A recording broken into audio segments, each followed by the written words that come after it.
5 days before her wedding. He told her she was never enough. Serena Whitlock had spent 3 years reshaping her life around Adrian Vale, the most feared mafia boss in the city. He didn't flinch, apologize, or hesitate. He walked away at a cafe table, leaving her with an ivory dress, 300 guests, and a financial settlement envelope, proving that love was never part of his calculation, only power. Picture this: 5 days before her wedding, Serena Whitlock stands in front of a mirror, wearing a custom ivory gown that took 14 months to make. The dress is perfect. Her life supposedly is perfect. Then her billionaire fiancé, Adrian Vale, the most feared mafia boss in the city, asks her to meet him for coffee, and ends everything in less than 10 minutes. No apology, no tremor in his voice, no sign that 3 years meant anything. He simply looks at her across the table and says he is marrying someone else. Serena does not scream in the cafe. She does not throw the glass of water in his face, though for one sharp second she imagines it. She only sits there, frozen, watching the man she had planned to marry fold their future like a document he no longer needed. Back home, she drops her keys on the counter and stares at the wedding dress hanging on the bedroom door. Afternoon light runs over the silk. It looks soft, innocent, almost cruel. On the kitchen floor, a cracked tile catches her eye, and for some reason that tiny broken line nearly undoes her. She first noticed that cracked tile 8 months ago. Back then, she told herself she would fix it before the wedding, before she became Mrs. Vale, before her life settled into the grand, dangerous shape Adrian had designed for her. At 31, Serena can finally admit the truth. She had mistaken control for protection. Adrian chose the venue, the flowers, the guest list, the cars, even the designer flown in from Florence to make the gown. He said it was because he wanted everything to be perfect. Now she sees he simply wanted everything to be his. Adrian Vale did not love by leaning closer. He loved by arranging. He placed people exactly where they served him best, then expected gratitude for the position. Serena had spent years calling that devotion because it hurt too much to call it what it was. The night before he left her, his message had been short: need to talk. 2 p.m., Alderman Street. She read it 3 times and blamed the tightness in her chest on wedding nerves. She even wore the pale blue dress he liked because some foolish part of her still wanted to please him. She arrived 7 minutes early, ordered water, and watched the door. Adrian walked in at exactly 2:00 with 2 men waiting outside and no warmth in his face. He did not kiss her cheek. He did not touch her hand. He sat down, folded his fingers,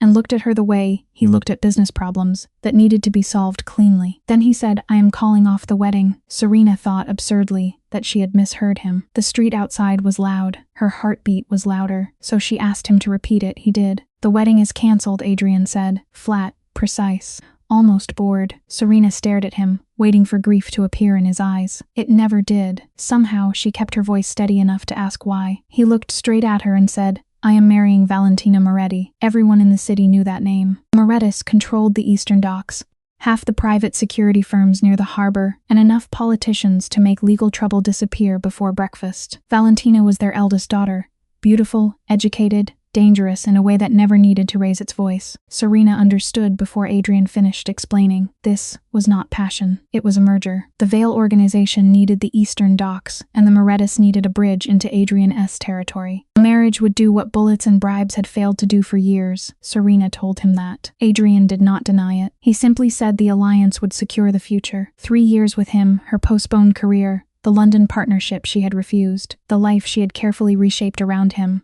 All of it had been weighed against a port agreement and found inconvenient. When Serena asked where she fit into that future, Adrian looked at her for 3 long seconds. The cafe seemed to narrow around them. Finally, he said, "You were never enough for the future I need." No gentle lie. No attempt to make the wound smaller. He delivered the sentence like an execution order. Serena felt something inside her go silent. Not calm exactly, more like a door locking from the inside. She looked at his perfect suit, his expensive watch, the face she had once trusted in the dark, and realized there was nothing left to beg for. Adrian slid a white envelope across the table.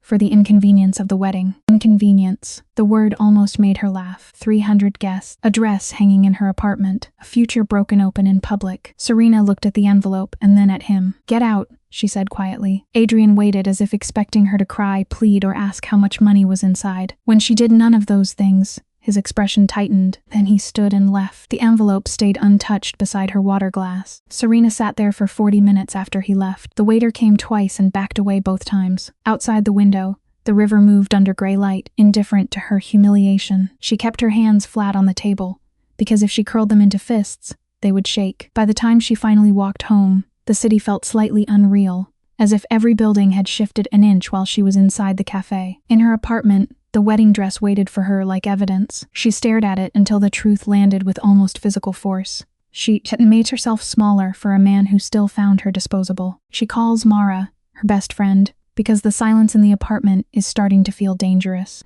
Mara answers cheerfully, expecting another wedding problem about place cards or flowers. Serena says the wedding is off. There is a pause, and then Mara's voice changes completely. Serena tells her the groom is marrying Valentina Moretti for a Mafia alliance, and that he said she was never enough for his future. Mara does not ask foolish questions. She does not say maybe he was confused. She only says, "Stay where you are. I am coming over. Do not call him back." The moment the call ends, Serena breaks. Not beautifully, not with one cinematic tear. She bends over the kitchen counter and sobs so hard her throat burns. For 11 minutes, she cannot think beyond the next breath. On the 12th minute, the sound changes. The sobs run out, leaving behind something rawer and colder. She wipes her face, sees her ruined mascara in the microwave reflection, and barely recognizes herself. But beneath the wreckage, some stubborn part of her remains upright. Adrian had expected collapse. He had not planned for what might come after. Mara arrives 20 minutes later with wine, a phone charger, and the kind of fury that makes her speak very slowly. She pulls Serena into a hug at the door and holds on until Serena stops shaking. Then she listens. Serena tells her everything: the cafe, the envelope, Adrian's calm voice, the Moretti name, the words that cut deepest. Mara drinks straight from the bottle once, then says leaving the money was the right choice. Taking it would have let Adrian pretend the damage had been settled, as if pain could be invoiced and paid. By morning, the story is everywhere. Adrian's people move fast, and Serena realizes they had prepared for this before he ever walked into the cafe. Wedding vendors receive cancellation notices. Guests get polished little statements about mutual decisions. 3 gossip accounts leak that the bride was emotional, unstable, difficult. 2 tabloids publish photos of Adrian and Valentina at dinner a month earlier. In one photo, Valentina is laughing softly while Adrian leans close to her ear. Serena stares at the screen until the image blurs. He had already been building his next life while she was counting down to their wedding. The worst headline places Serena's old engagement photo beside Adrian and Valentina, like a before and after comparison. "Veil trades up," it says. Serena reads it in a dark parking garage with both hands around her phone. For one terrifying second, she wants to disappear. Then she starts the engine and drives to the south side of the city, to a storage unit she has not opened in almost 2 years. Inside are the pieces of the person she used to be: drafting table, portfolios, sample boards, sketchbooks, and 10 years of work she boxed away because Adrian said she did not need a separate studio.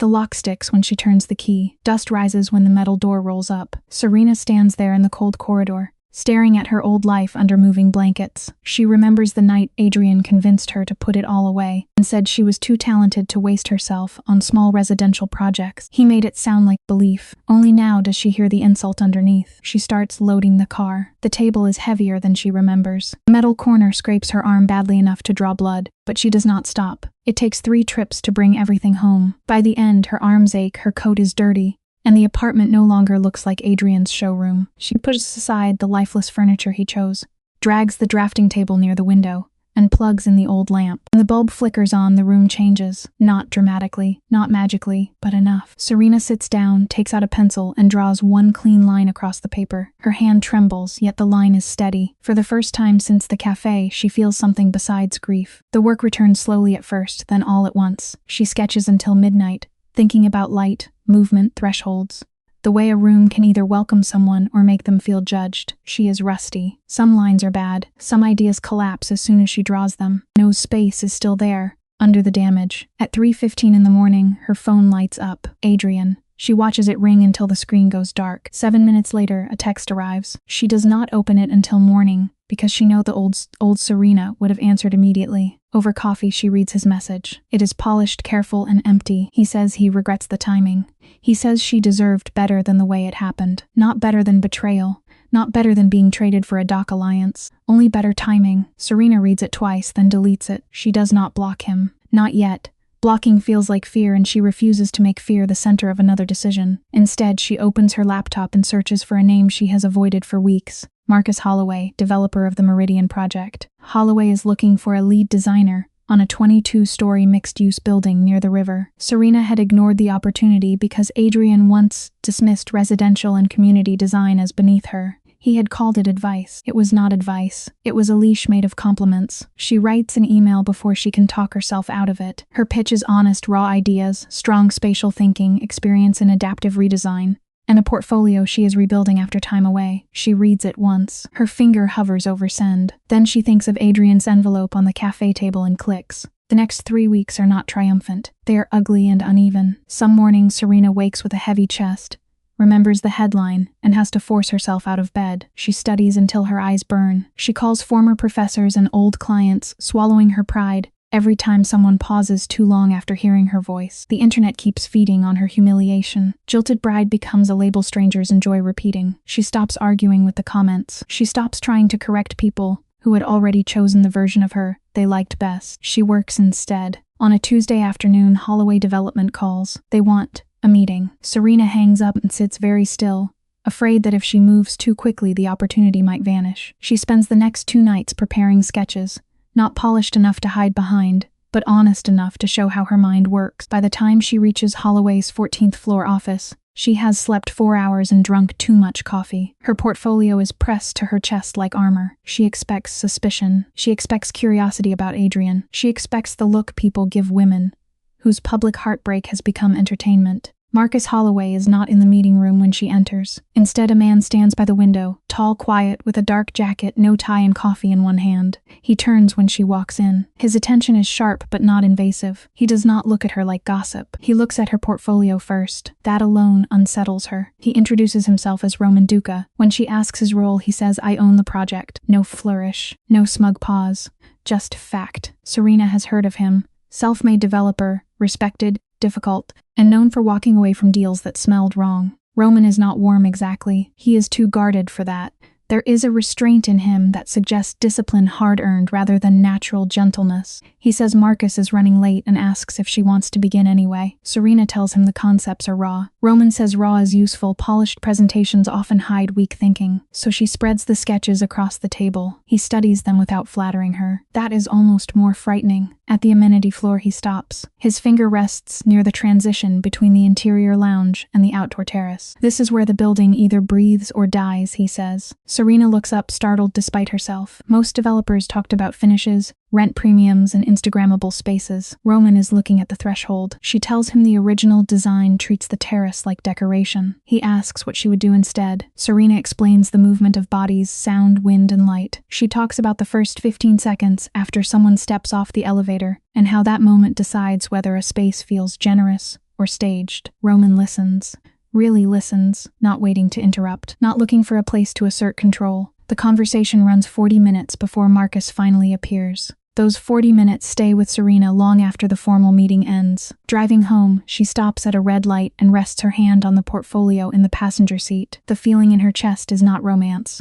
It is not safety. It is recognition. Someone had looked at her work and seen the bones of it. Then her phone buzzes with a message from an unfamiliar number. It is Roman, asking if she can visit the construction site on Thursday to continue the conversation. Serena reads the message twice. Adrian's sentence rises in her memory. Never enough. This time, she does not let it answer for her. She texts back, "Thursday works." Afterward, she sits in the quiet garage longer than she needs to, letting herself feel the small, dangerous thrill of possibility. Across the street, a dark sedan is parked in a loading zone with its lights off. Serena does not notice it that night. She is too focused on the first real chance she has had in months. The car leaves 10 minutes after she enters the building. On Wednesday morning, it returns. This time, she sees it from her kitchen window, while the coffee machine hisses behind her. 3 years with Adrian have taught her how to recognize being watched. It is a different car from the one outside the garage, but the posture is the same. Too still, too patient, positions perfectly to see her building entrance. Serena does not need proof to know who sent it. Adrian Vale rarely touched anything directly when he could make other people do it for him. At 8, she calls Mara and says calmly, "He has someone outside." Mara swears under her breath. Serena also tells her about the deleted apology. Mara says Adrian is not sorry he hurt her. He is sorry she is not staying hurt in a way he can control. Serena refuses to cancel the site visit. She refuses to feed Adrian a reaction. Thursday comes cold and windy, the kind of morning that makes the city look made of steel. She arrives at the Meridian site in boots, carrying her portfolio and a rolled set of sketches. Roman is already there with his project manager, Greta, a sharp-eyed woman who looks as though she has solved 3 crises before breakfast. Roman wears a worn work jacket instead of a suit. He is bent over structural drawings, arguing with an engineer, fully inside the problem rather than posing above it. He calls her Miss Whitlock. Serena tells him that after 40 minutes of arguing architecture in a conference room, Serena is fine. Roman almost smiles. They put on hard hats and step into the concrete frame. Serena has always loved buildings at this stage. Before walls and finishes begin lying on behalf of the structure, everything is open to the sky. Everything shows its weight. They walk in silence for several minutes. Roman does not fill the air with sales language. He lets her look. That restraint matters. It gives her room to think, and Serena has had too little room for too long. Near the front setback, Serena stops. 14 feet, she asks. Greta confirms it. Serena sees the mistake immediately. The entrance is designed like a fortress, impressive, expensive, and cold. She pulls out her sketchbook and draws a covered transition zone that softens the move from street noise into the lobby. Roman studies the lines. His face does not change much, but his attention sharpens. That fixes the first 30 seconds, he says. Serena feels the old confidence rise, not loud, not arrogant, just solid. She knows what she is seeing. For once, she does not make her voice smaller to make the room comfortable. They climb to the 14th floor, where wind cuts across the open slab and the city spreads below them. Serena turns slowly, letting the view and structure speak before she answers. Roman waits. That patience is almost unnerving. She tells him the building is trying too hard to defend itself. It needs places where people can pause without feeling watched. Roman glances at her. Something in that observation has struck him deeper than design. He says an old contractor who taught him used to say, "Shut up and let the sights speak." The contractor died 6 years ago. Roman says it plainly, but grief moves under the words. At lunch, they sit in a retro diner with cheap coffee and chipped mugs. Greta takes a call outside, leaving them across from each other in a booth sticky with old varnish. Roman asks how long Serena has been designing. She tells him she started at 22, renovating stubborn old buildings that fought every change. When he asks what happened, she gives the truth before pride can soften it. "I let someone else define what counted as success." Roman does not offer a comforting line. He only nods, as if he respects the cost of saying it. That is when Serena realizes he is not as smooth as he first appeared. Roman carries his own damage carefully. He reveals little, but not because he is empty, because every answer seems measured against an old consequence. He schedules another walkthrough for the following week, and says her judgment is useful. Useful. The word should feel cold, but from him it feels honest. Driving home in orange evening light, Serena thinks about how rare it is to be valued without being handled. Then she pulls into her garage and sees that the black sedan is gone. Completely gone. The absence should reassure her. It does not. In Adrian's world, silence often meant someone was preparing the next move. At 9:15 that night, Adrian calls. Serena lets it ring. At 9:22, he calls again. She ignores him. At 9:40, the phone lights up a third time, and she understands silence alone will only give him space to invent his own version of the story. She answers but says nothing. The silence on her end is cold enough that Adrian speaks first. His voice hits her harder than she wants to admit. 3 weeks have passed since the cafe, and he still sounds familiar in the places where memory is weakest. She hates him for that too. He says he wants to talk. Serena asks what there is left to say. Adrian tries to soften the past. He says he was under pressure from his father, from the Morettas, from obligations she could not understand. He says he panicked. Serena listens, then asks why he has men watching her building. The line goes quiet. He calls it CERN. She calls it surveillance. He says the city is dangerous. She says she already knows, because she spent 3 years standing beside the danger and calling it love. Adrian's breathing changes. For the first time, the script is not working. Then he says he made a mistake. Serena does not answer. He says the Moretti alliance is becoming more complicated than expected. That means dangerous. That means expensive. That means he wants something. Serena asks if he has also been watching the Meridian site. Adrian does not deny it quickly enough. The pause tells her everything. He knows about Roman. He knows about her drafting table. He knows she is working again. She feels cold all the way through. He did not reach for her when she was broken. He reached when he saw her becoming useful to herself again. Serena tells him she is not a loose end he gets to clean up. Adrian's voice hardens just enough for the mask to slip. He says she should be careful whose protection she trusts. It is not a threat, not technically, and that makes it worse. Adrian has always preferred language that leaves no fingerprints. Serena hangs up before he can turn the knife again. Afterward, her kitchen seems too quiet. She looks at the sketches spread across the table, but her focus is gone. Adrian knows too much because power has always given him access to doors he had no right to open. By Friday night, Serena and Roman are deep enough into the project to lose track of time. He suggests dinner and asks, carefully, if she needs to be anywhere. Serena answers, "I'm not needed anywhere," and regrets how lonely it sounds. Roman notices but does not press. They go to a small Italian place with checkered tablecloths and low light. They talk about buildings that invite people in and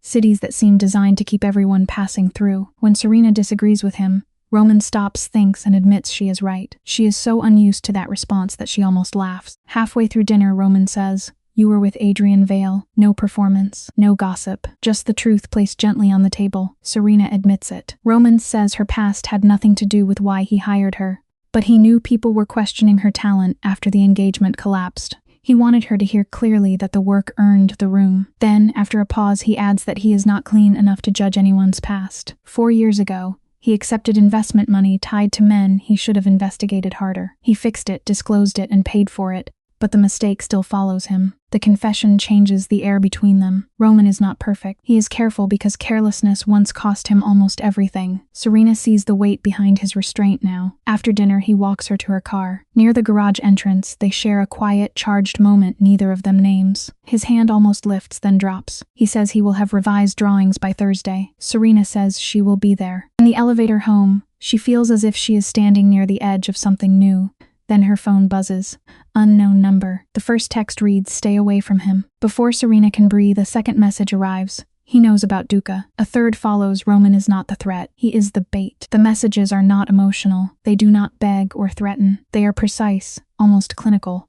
And that makes them more frightening. Serena steps out of the elevator into a silent hallway and hurries to her apartment. She locks the door, checks the chain, then reads the texts again. Someone knows about Adrian. Someone knows about Roman. Someone wants her scared enough to move. She saves the number under a temporary name, Unknown Thursday. At midnight, she texts Mara, who answers within 30 seconds, because apparently sleep is optional when Serena is in trouble. Mara says she will come over at 8, and tells Serena not to start digging through the internet alone. Serena immediately starts digging through the internet alone. Romanesque public record looks clean at first. Finished projects, blunt interviews, no obvious scandals. Then she finds a buried article about a Port District land dispute 8 months earlier. Roman Duca had been one of the bidders. The competing entity had links to Moretti-controlled shipping interests. Serena sits back slowly as the shape of the problem becomes visible. By morning, Mara is at her door with coffee and a face that says she already hates everyone involved. Serena shows her the anonymous texts in the article. Mara reads twice. The situation is worse than either of them wants to say aloud. Adrian may be using Serena to get to Roman. The Morettis may be using Adrian. Or someone inside that family may be warning Serena before she becomes collateral damage. Serena does not know which version is true,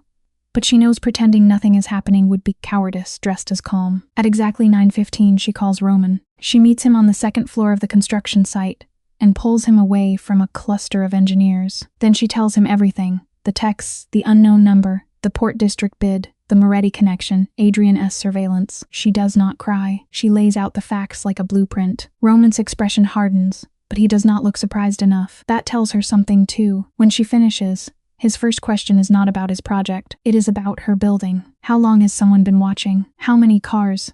Did she photograph the plates? His focus is immediate, practical, and grim. Roman explains that he backed out of the Port District bid 8 months earlier because he realized the opposing group was not only political, it had teeth. He thought walking away would end it. He was wrong. He knew the Morettis were connected, but he did not know Adrian Vale was about to marry into their power structure. Now 2 dangerous networks are moving close enough to share enemies. Serena says she does not want her history damaging his project or his life. Roman looks at her with that steady, guarded attention and says he is not removing her because someone else decided to weaponize her existence. His advice is simple: keep working, do not isolate, and document everything. Predators like silence, he says. Serena hears the truth in that. Over the next 4 days, nothing happens. No calls, no texts, no sedan outside her building. The quiet should feel like relief, but it feels staged. Serena and Roman work anyway. Walkthroughs, drawings, revisions. By Friday, they solve a major problem in the lobby plan, and the breakthrough leaves Serena quietly proud. That night, at the Italian place, she tells Roman about the Danto project in London, the one she turned down 3 years earlier, because Adrian said distance would ruin them. Roman goes still when she names it. He knows the project. It opened 8 months ago and won 4 major design awards. Serena's breath catches. She had avoided every article about it because some part of her already knew the truth. She had not simply compromised. She had stepped away from a door she had earned because a powerful man made obedience sound like love. Roman says he is sorry, and there is no pity in it, only recognition. A small crack opens in Serena's armor. Then, the following Tuesday at 7:45 in the morning, Greta calls. Her voice is flat. Come to the site. Dawn to tell Roman first. Serena arrives in 35 minutes. Greta is waiting by the fence with a thick folder and the look of someone who has not slept. Inside is a legal complaint filed by Alderman Street Holdings. The name hits Serena like a slap. Alderman Street, the cafe where Adrian ended their engagement. The complaint claims Roman secured permits through conflicts of interest and demands an immediate shutdown of the Meridian site. It is not a wild accusation thrown together by angry men. It is clean, strategic, expensive. The shell company was registered 11 days earlier, 4 days after Serena's first walkthrough with Roman. Adrian did not send men with guns. He sent paperwork sharp enough to cut financing. A 6-month freeze could cost Roman millions. A year could kill the project outright. Serena stands in the bitter air, staring at the half-built concrete frame, and understands the message. Adrian is not attacking her directly. That would look pathetic. And the man who made space for her to build it. Roman arrives 12 minutes later, calm on the surface, but his eyes have gone cold. His lawyers are already moving. Legally, he says the complaint is weak. Financially, the timing is dangerous. Serena tells him Adrian does not need to win. He only needs to stall the project long enough to scare lenders. Roman does not argue because he knows she is right. Then Adrian texts. He says he gave her time. Another message follows noon. Come alone or Roman's backers become public. Serena shows Roman the phone. For the first time, his composure cracks. He steps away to make a call. When he returns, his face is pale with anger, not fear. 4 years ago, he explains, he accepted investment funds from a group later tied to illegal Port District money. He disclosed it after discovering the connection, but scandal rarely cares about context. Adrian can twist the timeline, leak selected documents, and make Roman look dirty before anyone reads the facts. Lenders will panic. The city will slow approvals. Reporters will smell blood. Serena sees the trap. Every exit except one leads deeper into damage. Adrian wants her to believe the only way to protect Roman is to return to the cage. Roman says no before she even suggests it. His voice is low, almost harsh. He will not let her trade herself for his financing. The force of that refusal shakes her. Adrian had always measured love by what she would surrender. Roman is refusing the sacrifice. Something in Serena settles. She asks Roman for every document his lawyers have, disclosures, timelines, lender notices, proof of when he cut ties. Roman asks what she is planning. Serena says she is going to Adrian's office, not to negotiate. To end the game, he thinks he is controlling. 12 minutes later, Roman sends 47 documents. Serena sits in her car and reads with absolute focus. She is a designer. She knows how to spot weak foundations. Adrian's legal story has 4 load-bearing lies, and if she pulls the right one, the whole structure cracks. Adrian's tower is all glass, steel, and intimidation. Serena knows the building too well. 2 years ago, she helped choose the conference room furniture. Back then, she thought they were shaping a shared future. Now she walks into the lobby with her coat still on, and her fear buried deep enough to move around it. Carl, the guard who has known her for years, looks at her once and says nothing as he lets her through. In the mirrored elevator, Serena studies her reflection. She looks pale, tired, and unbent. That is enough. On the 32nd floor, the receptionist tries to stop her. Serena walks past and says she knows the way. She opens the conference room door without knocking. Adrian is not alone. Of course he is not. 2 hard-faced lawyers sit at the table, and beside Adrian is Valentina Moretti. She is elegant in a dark suit, her hair smooth, her expression unreadable. The ring on her hand is old money, not romance. Adrian looks exhausted, but his eyes sharpen when he sees Serena. Valentina looks her over slowly, not with jealousy, but with a kind of cold assessment Serena cannot yet read. Adrian says, "You came." Serena answers, "Did you think I wouldn't?" He tells the lawyers to leave. They do. Valentina remains seated. Serena tells her to leave too. For a moment, no one moves. Then Valentina rises. As she passes Serena, she says quietly, "He does a strike from cruelty first. He tests pressure points. If one breaks, he presses harder. The warning is too specific to be mockery." Then she leaves, and the door clicks shut. Serena and Adrian stand on opposite sides of the table she helped him choose. History fills the room, but trust does not. Adrian tells her to sit. Serena stays standing. He tries to speak like a man in control, but his jaw is tight. Serena says he has 5 minutes. He tells her Roman is not who she thinks he is. She says neither was he. Then she places her phone on the table and opens Roman's documents. disclosures, states, lender acknowledgements, the proof Adrian's shell company concealed. She shows him where the complaint reverses facts and omits filings. That is not strategy, she says. That is fraud. Adrian's face changes as he recalculates how much she knows. Serena keeps going. She has call logs, security footage from her building, photos of the surveillance cars, and proof linking Alderman Street Holdings to one of Adrian's attorneys. If he moves forward, she will file with the city ethics board and release everything to Roman's lawyers. Adrian's polished confidence drains by degrees. He says he made a mistake. Serena does not soften. He says he only told her she was never enough because he needed her to stop looking at him, as if he might change his mind. The confession lands ugly and useless. He had chosen maximum damage because cowardice needed a costume. Adrian's control finally slips. He admits he wanted her to feel the loss. He wanted her to understand what it meant to be without him. Serena lets that hang in the room. Then she tells him the truth he has been avoiding. She has spent 5 weeks rebuilding the life she abandoned for 3 years. She is back at her drafting table. She is working on a project that matters. She has people who respect her without trying to own her. That is not loss. That is recovery. Adrian looks at her as if seeing her clearly has cost him something he cannot afford. He folds, but not gracefully. He promises the filings will be withdrawn by 5. Serena turns to leave, and this time the mask is gone. For what it's worth, you were always enough. I wasn't T. The words are real. They are also late enough to be useless. Serena holds his gaze for 1 moment, then walks out. She reaches the elevator before her hands begin to shake. Outside, the cold air hits her face, and she finally breathes. Her phone buzzes. Roman asks how it went. She replies he's drawing by 5. Roman tells her to stay where she is. 12 minutes later, his car pulls up to the curb. He gets out, reads her face, and does not ask for details while she is still shaking. He simply opens the passenger door. They drive through the city for 20 minutes, with no destination.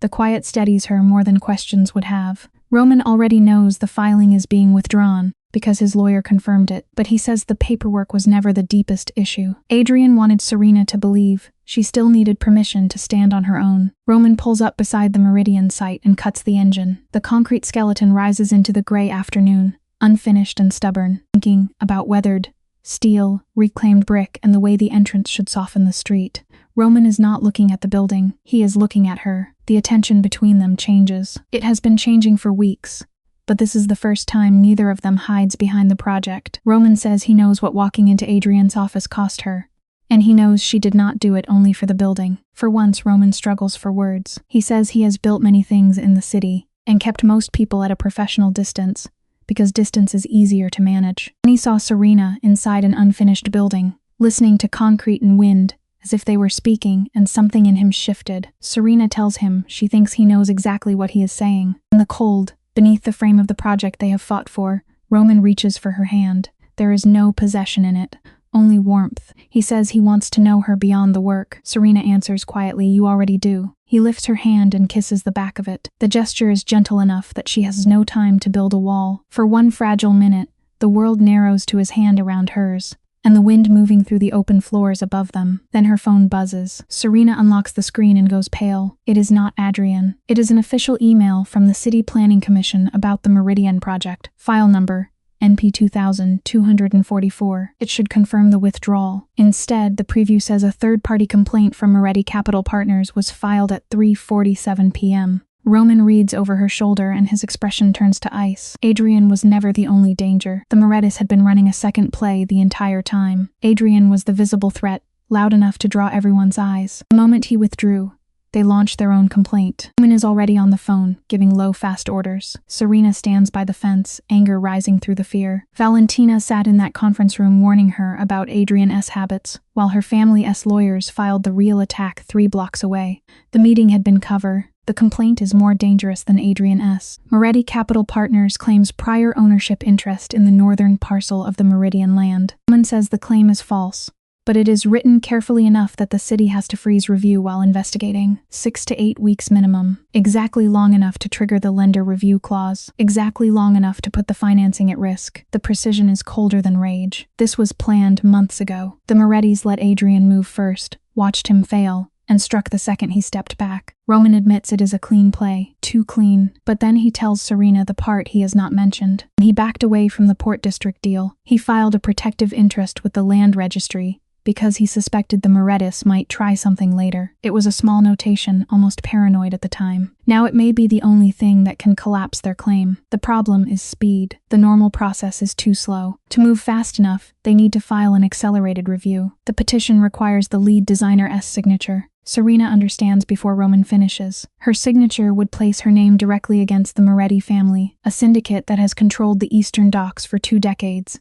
and does not lose politely. Roman says she does not have to sign. His voice is careful, but there is worry underneath. Serena thinks of the dark storage unit, the dusty drafting table, the London projects she lost, and all the places where her name should have been, but was not. Then she thinks of Valentina C's warning in the conference room. Pressure points. Serena looks at Roman and says, "Where do I sign?" By 7:45 that evening, her name is beside his on the accelerated petition. Diane, Roman's lawyer, warns them that the Morettis will see it within 24 hours. The war is now open. Serena knows what she has done. Her fear is real, but it no longer feels bigger than her. In the car, Diane explains the next 72 hours. The Morettis will challenge Serena's authority to sign. They will question her contract, her role, maybe even her stability if they can use the scandal. Serena listens carefully. She has survived public humiliation once. This time she will not be caught unprepared. Mara refuses to let Serena sleep alone. Midnight, Serena is in Mara's guest room with a packed bag by the door. To her surprise, she sleeps deeply. Not peacefully, but completely. The kind of sleep that comes after a person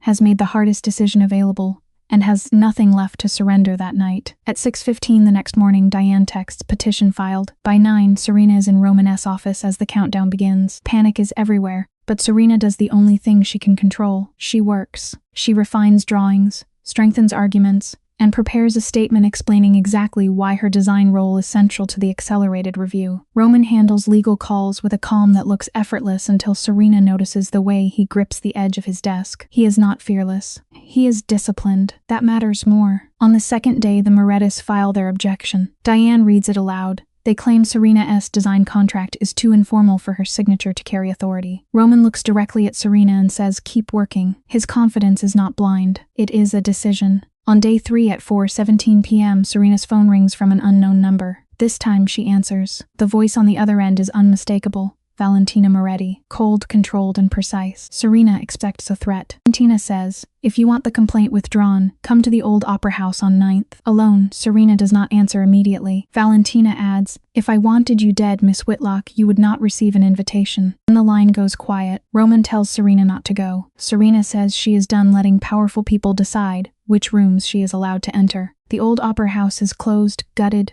and beautiful in the way abandoned places sometimes are. Valentina waits in the center aisle beneath a cracked ceiling mural, with one guard by the door and no visible fear. She says the Moretti complaint was never about land.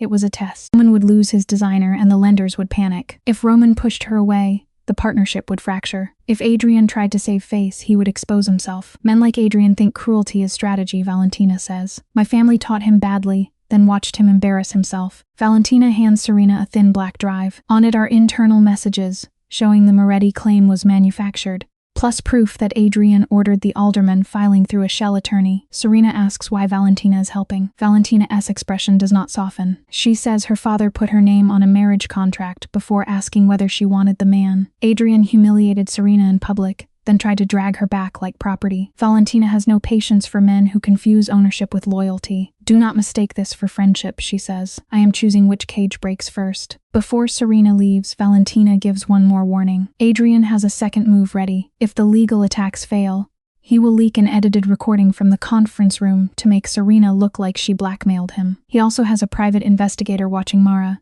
Not to hurt her, Valentina says, but to frighten Serena into silence. The words strike harder than Serena expects. Adrian knows Mara is the one person Serena would panic for. Valentina's voice drops. "He does not love you. He is studying where you bleed." Serena walks out of the opera house, with the drive clenched in her hand, and a new kind of anger burning through her fear. 40 minutes later, Diane confirms the Moretti complaint has been withdrawn. The city permits hold. Roman's bank releases the funding. For exactly 9 minutes, Serena lets herself believe the worst is over. Then Mara calls, breathless and furious. A gossip site has published an edited audio clip claiming Serena threatened Adrian into withdrawing the alderman complaint. The headline is already spreading.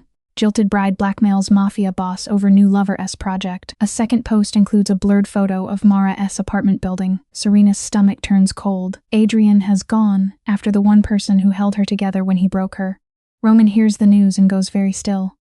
Not suspicious, not exactly, but calculating too fast. For one painful second, Serena sees the old habit in him: protect the project first, sort the human damage later.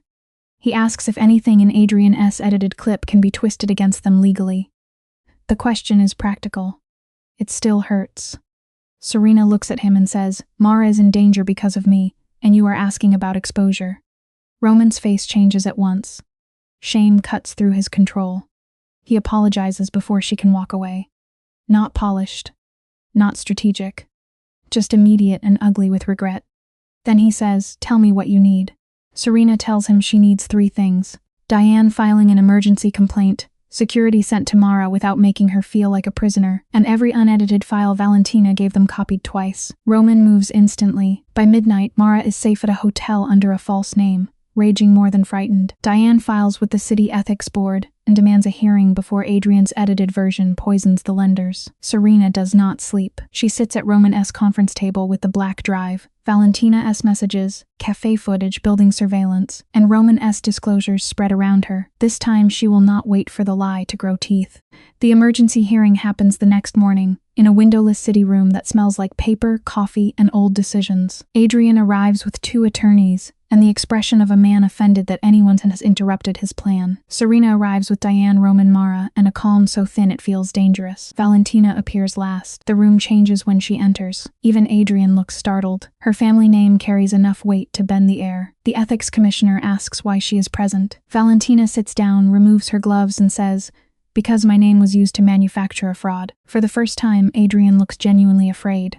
Valentina speaks with no drama, which makes every word worse. She confirms Moretti Capital Partners filed a claim it knew could not survive full review. She confirms Adrian's shell company coordinated timing with the first complaint. She confirms the edited recording is incomplete. Then Diane plays the full conference room audio. Serena's voice is steady, Adrian's threats are clear, and the lie collapses in front of everyone. Mara sits beside Serena with one hand on her purse and the other gripping Serena's wrist under the table. She is shaking with anger, not fear. Serena draws strength from it. Adrian tries one final turn. He says Serena came to him emotional, unstable, desperate to protect her new lover. He says he only wanted to keep the matter private. Serena stands before Diane can stop her. She looks at the commissioner, not at Adrian. She says a man with power can make cruelty sound reasonable if no one forces him to answer simple questions. So she asks them, who created Alderman Street Holdings? Who paid the attorney? Who ordered surveillance outside her building? Who gave a tabloid Mara's address? Adrian's lawyers object. The commissioner overrules them. Room goes quiet enough to hear Adrian breathe. Valentina then places one last document on the table, a message from Adrian to a Moretti intermediary, sent the night before Serena's site visit. It says, "If she will not come back, I will make every door close around her." Serena reads the line once and feels nothing break. That surprises her. 5 weeks ago, it would have destroyed her. Now it only clarifies the man in front of her. Adrian's face drains of color. The complaints, refers the shell company for investigation, and warns Adrian's attorneys that any further intimidation will trigger criminal review. Adrian has lost the room. Worse for him, he has lost the story. Outside the hearing room, Adrian tries to speak to Serena. Roman steps forward, but Serena touches his arm. She does not need a shield. Adrian's voice is low, stripped of polish. He says she has no idea what enemies she has made. Serena looks at him for a long moment. "I do," she says. "I used to be engaged to one." Adrian flinches as if she hit him. Valentina, passing behind him, pauses just long enough to say, "You should have let her go when she still pitied you." Then she walks away. For the first time, Serena sees Adrian surrounded by people and utterly alone. Roman catches up with Serena outside the building, rain starting to fall around them. He apologizes again, this time without rushing. He tells her he saw a threat and almost turned into the kind of man who reduces people to risk. Serena does not forgive him instantly to make the moment easier. She tells him that if they are going to build anything real, he cannot protect the project by forgetting the person beside him. Roman accepts it. No defense, no explanation. "I know," he says, "and I will do better." That answer matters more to Serena than a perfect one would have. The next week is ugly but survivable. The edited clip dies under the weight of the full recording.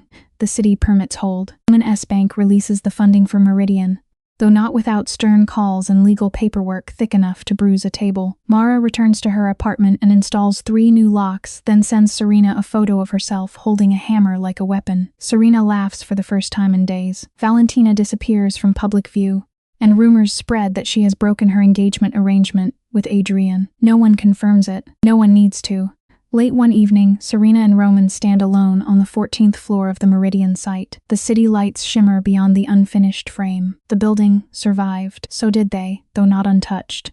Roman tells her about the first project he ever built at 26, a cheap 14-unit building, where he did half the dirty work himself because he could not afford enough crew. Every larger project after that brought more money, but none meant as much, because he knew that first from the inside out. Serena understands he is not only talking about buildings. Some things matter more, because they cost you honestly. Roman says he knew the shape of what was between them during their first 40 minutes in the meeting room, but he held back because she was healing, and because the fight around them was already brutal. Then he admits something that sounds almost like surrender.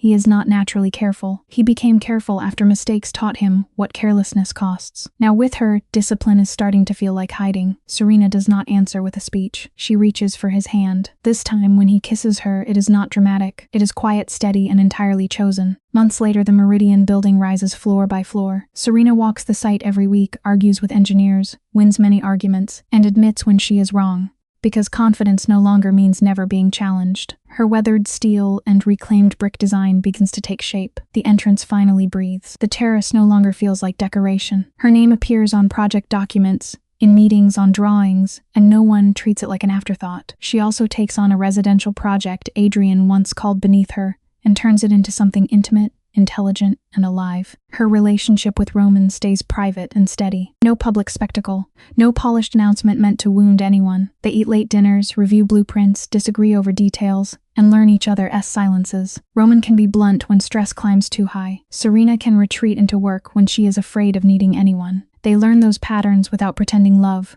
makes them vanish. That honesty makes the relationship feel real. Serena turns her second bedroom into a proper drafting studio. The cracked kitchen tile stays broken for months, not because she forgets, but because she is busy fixing larger things first. Then Adrian sends one final handwritten note. He says he finally understands what he lost, and promises never to contact her again. The old Serena would have read it until the paper softened. She might have cried, drafted replies, wondered whether pain could be proof of love. New Serena reads it once, places it in a junk drawer, pours coffee, and goes back to her drafting table. Closure does not arrive, because Adrian gives her permission to move on. It arrives because his words no longer change the temperature of the room. Later, she hears his alliance with the Morettis has collapsed completely. Rumors say Adrian now appears alone at major events, while Valentina has been seen in Milan without her family's security detail and without the ring. The Grand Mafia alliance is unraveling under the weight of everyone's private rebellions. Serena hears pieces of it and lets them pass. That story no longer belongs to her. One evening, Roman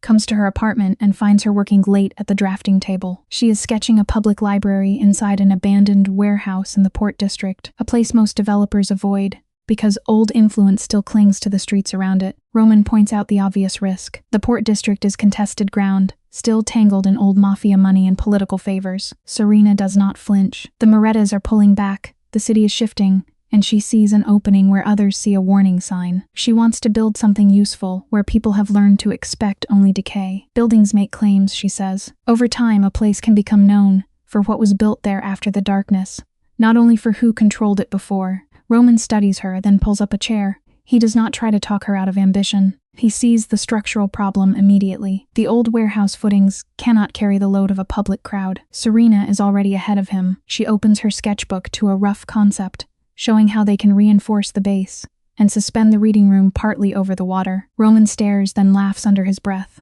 not at her, at the audacity of the idea. One of those rare unguarded smiles breaks across his face. He asks to see it again. Under the warm lamp, with cold coffee nearby and the city humming outside, the old drafting table holds both their weight. Later that night, the blueprints are stacked aside. Roman sits back and looks at Serena with that steady attention that no longer frightens her. And he says he needs to ask her something. From his jacket, he takes out a small ring. No loud diamond meant for public display. Just an honest stone, simple and beautifully chosen, as if the person wearing it mattered more than the audience seeing it. Serena's breath catches before her thoughts catch up. Roman starts to apologize for the timing, but she stops him. Just ask, she says. It is only them, a lamp and a sketch of a library. Roman says, marry me. No stage, no cameras, no room full of people waiting to measure her answer. And the past months move through her all at once. The cafe table, the ivory dress, the storage unit, the surveillance car, Adrian's conference room, Valentina's cold respect, the hearing room, the building that almost died and held anyway. Then she looks at where she is now. What she feels is not the fragile excitement she once mistook for certainty. This is quieter, stronger. It feels like standing on a foundation that has already been tested. She says yes. Neither of them rushes to fill the silence. He holds her hand against his chest, where his heartbeat is calm and real. 7 months later, Serena walks down the aisle of an old industrial building in the East District, a place she spent 3 months restoring herself. She chose it because it had scars and kept standing. The wedding is small, only 40 people. No fake friends, no networking theater, no room full of business alliances dressed as celebration. Just the people who know what this day means. She wears the same ivory dress from the wedding that never happened, not because she has forgotten the pain, and not because she wants to prove anything to Adrian Vale. She wears it because the dress was always hers. He does not get to take that too. The silk catches the light differently now. It no longer looks like evidence. It looks reclaimed.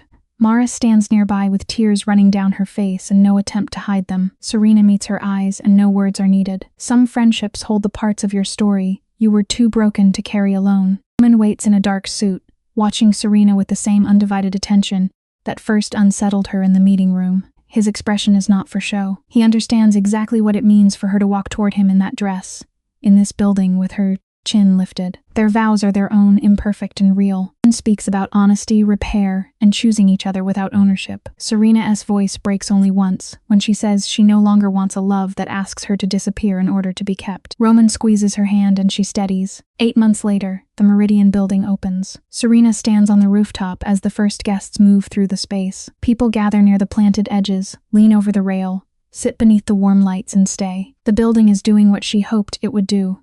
It is holding people without trapping them. Roman stands beside her, proud but quiet, letting the night belong to her work. A journalist asks Serena what inspired the design. She looks at the softened entrance, the weathered steel, the reclaimed brick, and says she wanted the building to feel like it had survived something and chosen generosity anyway. Construction officially begins on the Port District Library. The project brings new pressure immediately. Community groups are hopeful. Politicians want credit, and old Port District interests dislike seeing public life return to ground they once controlled through fear. Serena receives anonymous messages again, but they are weaker now, less certain. She forwards everyone to Diane and keeps working. Roman worries, though he tries not to turn that worry into control. Once, after a tense meeting, he asks if they should slow down. Serena tells him slowing down is different from being careful, and she is willing to be careful. She is not willing to disappear. Valentina Moretti appears once more, months after the wedding, in the back row of a public planning hearing. Serena spots her immediately. Valentina wears a cream coat, no visible security, no family ring. She does not speak until the end, when opposition voices start circling the project with old language about risk and instability. Then Valentina stands and says, "The district deserves investment that is not tied to fear." The room goes quiet because everyone knows who she is. She does not look at Serena while speaking, but as she leaves, their eyes meet and Serena understands. Not friendship, not forgiveness, a line drawn in public. After the hearing, Roman asks what that was. Serena says it was a woman choosing which cage she is willing to break first. Roman does not pretend to understand all of it, and she appreciates that. They walk back to the car through cold rain, sharing one umbrella badly. The library approval passes 3 weeks later. Work begins with reinforced footing and a crowd of neighborhood residents watching from behind the fence. An old man tells Serena he used to be afraid to walk this block after sunset. He asks if there will be chairs by the water. Serena says yes, good ones. The day the first steel beam goes up, Serena remembers the cracked tile in her kitchen. That evening, she finally replaces it. Roman offers to help, but she says this one is hers. She kneels on the floor, pries out the broken piece, cleans the space beneath, and sets the new tile carefully into place. It is a small repair, almost ordinary. Yet when she sits back and looks at it, tears come unexpectedly. Not because of Adrian, not because of pain, because for the first time in a long time, the home around her feels fully claimed. Serena's career does not become easy. Good work never does. She loses bids. She argues with clients who want beauty without budget and meaning without risk. Some people still mention Adrian when they introduce her, as if the most interesting thing about her is the man who failed to keep her small. Serena learns to correct them with a smile, sharp enough to leave a mark. She is Serena Whitlock Duca now, architect, lead designer, founder of a studio that takes on difficult spaces and refuses to flatten them into luxury boxes. Her work becomes known for listening before it changes anything. Roman has his own work to do too. Love does not erase old habits. When pressure rises, he still sometimes retreats into decision-making, without warning her first. The first time he does it after they marry, Serena calls him on it immediately. He listens badly at first, then better. He apologizes without turning the apology into a performance. That matters. They learn that partnership is not the absence of conflict. It is the refusal to use conflict as a weapon. Serena had once lived with a man who made every disagreement feel like a test she could fail. The woman learns not to become another room she has to shrink inside.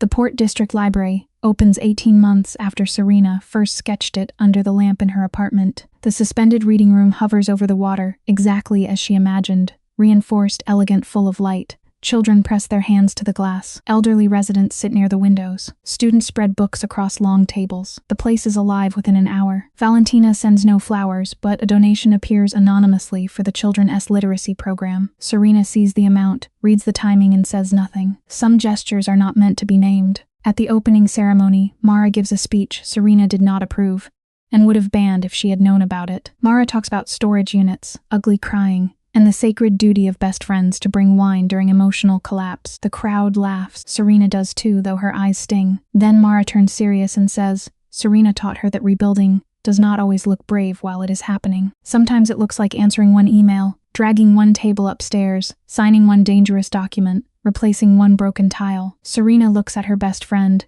and feels the full weight of being known. Later, after the crowd thins, Serena walks alone through the reading room. Outside, the water moves under the floor. Inside, the shelves smell of wood and paper. She runs her fingers over the edge of a table and thinks about every version of herself that had to survive for this one to stand here. The bride abandoned 5 days before her wedding. The woman shaking in a parking garage.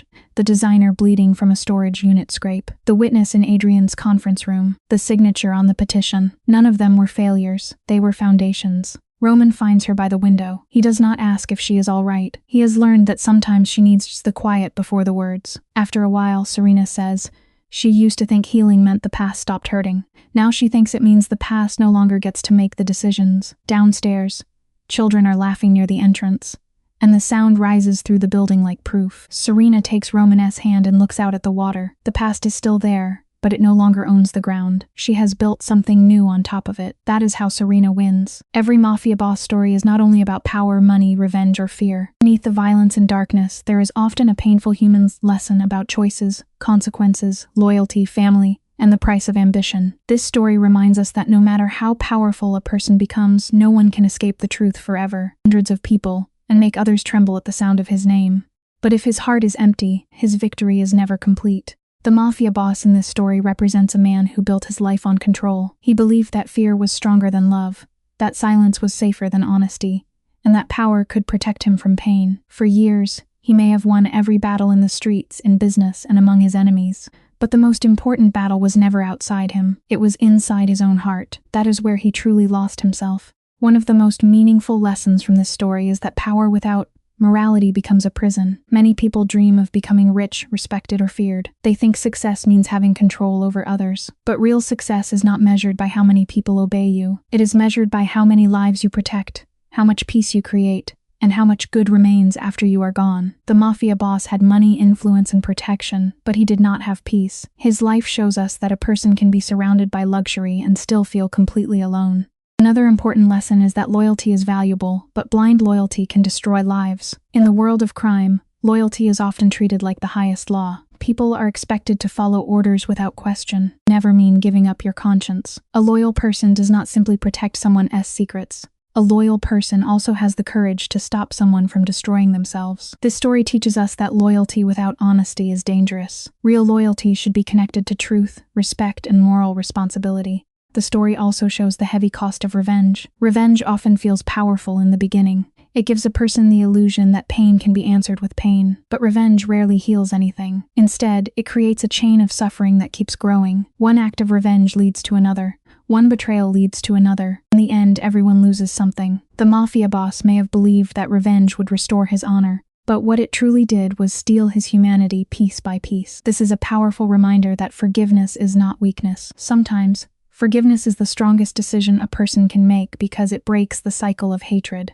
Family is another central lesson in this kind of story. Many mafia bosses claim they do everything for family. They say they commit crimes to protect the people they love. But protection without honesty can become another form of harm. A family does not only need money or security. A family needs trust, emotional safety, and love that is not poisoned by fear. If a father, husband, brother, or son becomes powerful but loses the ability to show tenderness, then his family may live in a beautiful house, but still feel trapped inside it. This story reminds us that children and loved ones often pay the price for the choices of powerful men. The mafia boss may think his decisions only affect his enemies, but every secret, every violent act, and every betrayal leaves a shadow over the innocent people around him. That is why one of the strongest educational messages is this: before making a decision, we must ask ourselves who will suffer because of it. A selfish choice may bring temporary success, but it can create long-term pain for the people we love most. Another meaningful point is the danger of pride. Pride can make a person refuse to apologize, refuse to change, and refuse to admit they are wrong. The mafia boss may have spent years believing that saying sorry would make him look weak, but in reality, the ability to apologize is a sign of strength. It takes courage to face the damage we have caused. It takes maturity to admit that we hurt someone, and it takes true character to change before it is too late. The story also teaches that redemption is possible, but it always requires sacrifice. A person cannot simply say they have changed. They must prove it through action. Redemption means accepting responsibility, protecting the innocent, telling the truth, and sometimes losing everything that was built on lies. For a mafia boss, redemption may mean walking away from power, exposing corruption, saving someone he once endangered, or choosing love over control. The path to redemption is painful because it forces a person to confront the worst parts of themselves, but it is also the only path that can lead to peace. From a human perspective, this story is powerful because it shows that even the hardest heart can still feel pain. Behind the cold eyes of a mafia boss, there may be regret, loneliness, childhood wounds, or a deep fear of being betrayed. This does not excuse his actions, but it helps us understand that broken people often break others when they never learn how to heal. The educational value here is important. Pain should not become an excuse to hurt people. Instead, pain should become a reason to grow, to seek wisdom, and to choose a better path. For viewers, the lesson is not to admire the criminal lifestyle, but to understand its emptiness. The suits, cars, mansions, and power may look attractive from the outside, but behind them there is often fear, guilt, and loss. A life built on violence can never bring true happiness. A life built on lies can never bring true freedom. And a life built on fear can never create real love. In the end, the story of a mafia boss is really a warning. It warns us that every choice has a consequence. It warns us that money cannot buy peace. It warns us that fear cannot replace respect. It warns us that revenge cannot heal a wounded heart. Most importantly, it reminds us that the greatest power a person can have is not the power to control others, but the power to control themselves. The deepest lesson is simple but meaningful. Choose character over pride, love over control, truth over silence, and forgiveness over revenge. No matter how dark a person's past may be, change is possible when they are willing to face the truth. But the longer someone waits, the higher the price becomes. A mafia boss may win the streets, defeat his enemies, and build an empire, but if he loses his soul, he has lost everything. True strength is not found in violence. True strength is found in responsibility, compassion, humility, and the courage to become better before it is too late.